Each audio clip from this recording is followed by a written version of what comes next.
Welcome to the What's Happening Birmingham video podcast.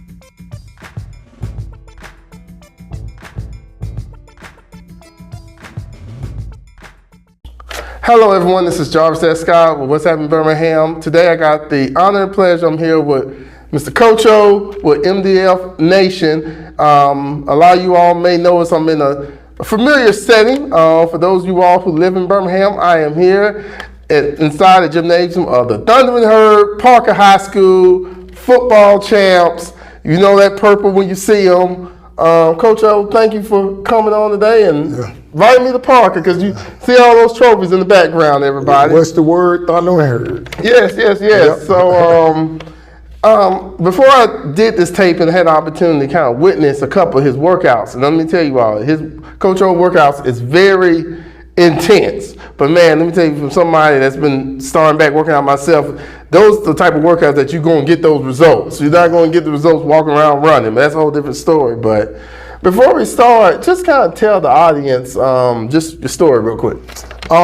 First, I came to UAB in around 2001. I'm from, actually it was 1999. I'm from the state of Georgia, went to UAB. Was honored to play defensive end at the University of Alabama at Birmingham. Went on, I had a 6-year NFL career after getting drafted in the 6th round in 2001. Came back to Birmingham and, by the grace of God, just found this training program, which is called Modernday MDF Nation or Modernday Fitness. And basically got a chance to train so many athletes from this area, been able to impact, by the grace of God, in so many ways, from community service to mentorship to, of course, the actual physical training, the nutrition training, networking with kids, just putting myself amongst the whole community. So just been a beautiful journey so far. Yes, I don't mind, wouldn't say brag, but just tell the people, like, very famous person you've trained over the years. Well, I've been blessed to train a lot of great kids. We've had over 400 kids get full scholarships and go on to college, and I'm extremely proud of all of them. Some of the notable players I've trained that may be of namesake, of course, Jameis Winston, currently of the New York Giants. Michael Jackson, who's a cornerback for the starting cornerback for the Carolina Panthers. Starlin Thomas, right out of Ramsey High School, starting cornerback for the Arizona Cardinals. Jalen Sherrod, who is actually a WNBA champion with the New York Liberty out of Ramsey High School. Amir Abdullah, who is actually at the Oakland Raiders, who's out of Homewood High School. So those are some of the notable, but man, I can go on and on about the accomplishments that came through the program. All right, well, one thing I want to, so what makes an MDF athlete different from other athletes? I think the number one thing that separates that MDF athlete is the ability to actually be critiqued. Nowadays, we're living in a time where kids can't really deal with a ton of critique. Some of the entitlement has certain kids thinking that they've already arrived and they really don't want to hear the truth. But the ones that have really stayed tried and true through the program, some of the notable names I've called and beyond, they have been people that have actually been able to stand in the fire, take that critique and meet it head on and make the necessary changes. It's one thing to say somebody listens to you. It's a whole other thing to say somebody applies you. A lot of people listen and don't apply. I think that MDF athlete is that one that's saying, hey man, I'm gonna take this harsh criticism and I'm actually gonna apply it and realize it's out of love. So I think that is one of the things that stand out with a lot of my athletes. They're able to kind of stand in the fire and take tough criticism. Well, one thing with you being a past NFL athlete, like when you designed your workout program, did you always had that in mind, like mirroring the NFL? Because to be an NFL training, it's completely different, would you agree, from just normal? Well, we can say that, but everything compounds over the years. So basically all the NFL is little league that turned into professional. So the things we learn foundationally, all they do is compound over the years and they turn to more complex movements. So when I train an athlete, I think about it like building a house. you got to get the foundation strong, and then you can stack much lumber, much plumbing, much electricity you want to stack onto the home. But the foundation got to be strong. So when I think about athletes, I think about building foundation. Everything, even the NFL, all it is a bunch of compounded fundamentals. But so when I train, I don't look at it like it's a big difference between the NFL and Little League. It's really not. It's just we got to put in the time to compound those fundamentals to turn that athlete into that next level that we want to see them be at. So I know I witnessed you doing the physical training, resistance and the cardio. So what do you do as far as like when it comes to physical, like the weightlifting and things like that?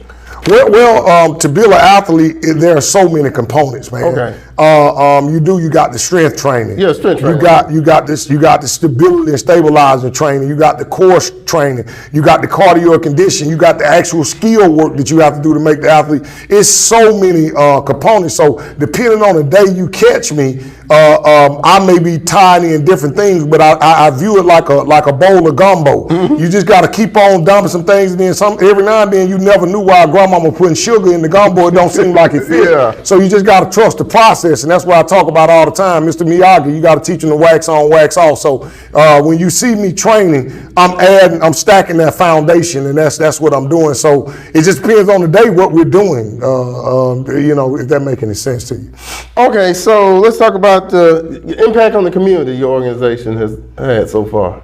Well, like I say, we've had over 400 kids go to school on full scholarship. Of course, only a small percentage of those make it pro, but man, we got everything from engineers to CPA to police officers to Marines to people who are running their own businesses to people that just going to a common job every day and just are reliable, good citizens making impacts in their community. So for me, it's way more about the 10-year outcome. It's not about what happens in 3 or 4 years worth of training. It's what that produces not the next 3 or 4 years, but the next 44 years. So for me, that's been the biggest part, watching the turnout as the years have went on with a lot of these kids. So how NIL has affected any of this, in your opinion, as far as with today's athlete, as far as training and, like you said earlier, that critique? Yeah, what you got to realize is football, I use it for an example, it's a real blood sport, and people don't realize you get neck broke, paralyzed, people die. It's a serious deal. So for me, I'll use football.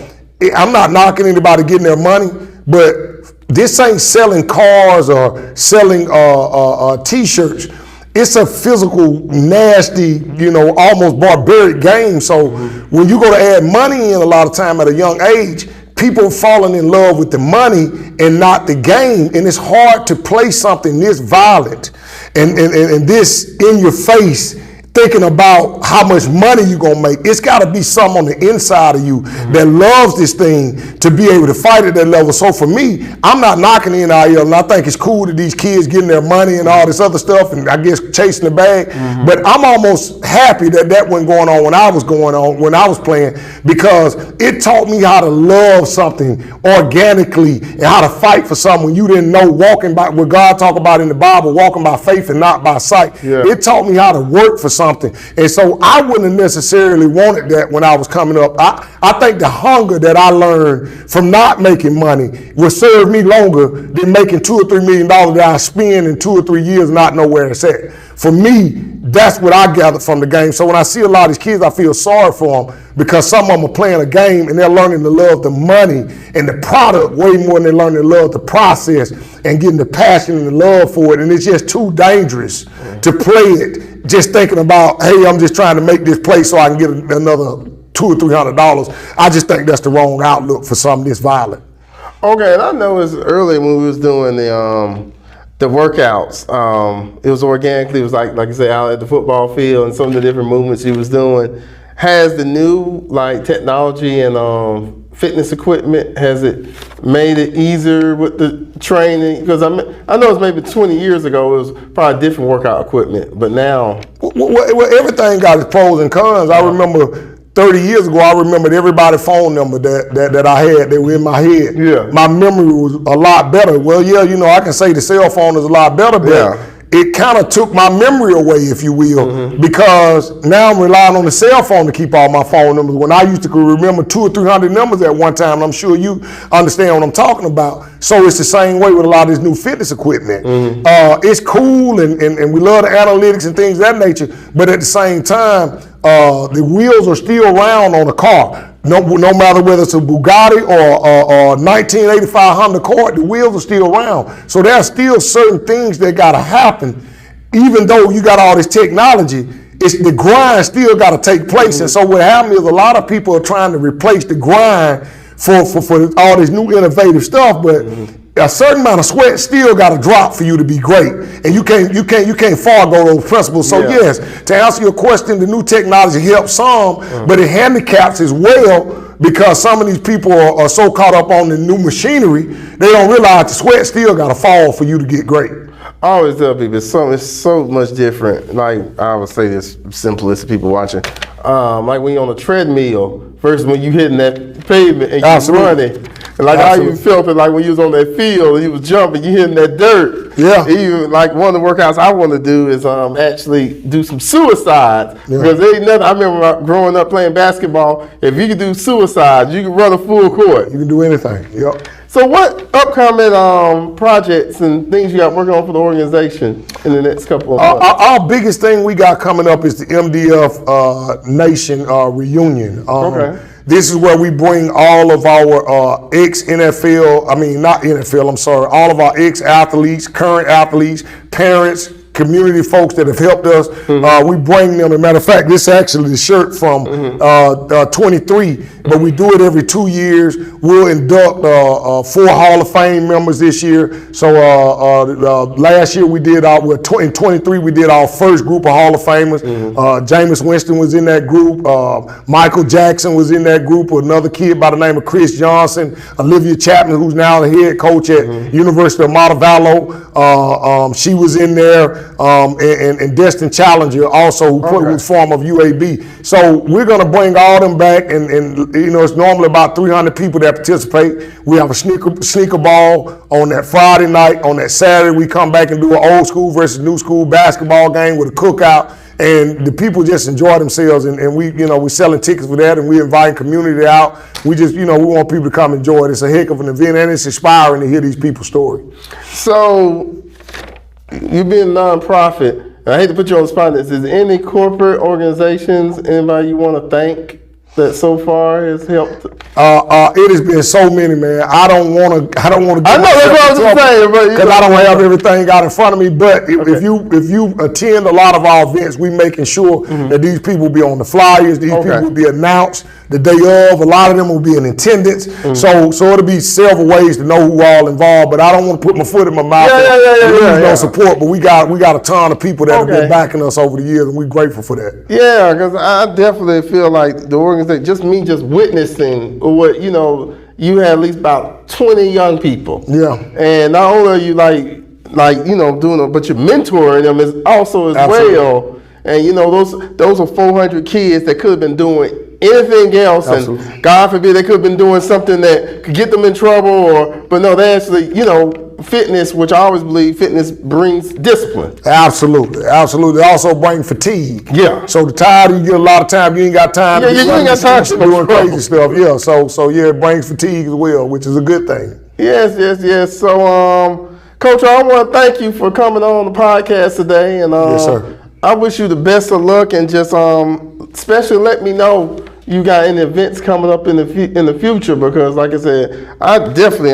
love your style of fitness. I think maybe some grown-ups maybe will sign up for this, because it's intense, but you can see like you said, if you ain't sweating, it ain't working. So I want to say I appreciate what you're doing as well, because a lot of times it's a lot of things going on. I'm not just speaking to me. It's a lot of heroes, unsung heroes within the community that never get their story out. So with people like you, controlling the narrative and putting things out to allow the people to know what's going on and using your platform for good, because a lot of that platforms online are used for positive. So we appreciate what you're doing as well, man. Well, thank you, and also you are going to see some bonus footage of some of his workouts. And I dare you all probably going to be, you think the little kids think of us as grown-ups, we probably be giving up the second one doing it. So thank you all for watching. Please check out what'shappenedbirmingham.com for more interviews. Don't forget to subscribe to the YouTube channel, on TikTok at Happening Birmingham, and the audio version of this is on Apple Podcasts.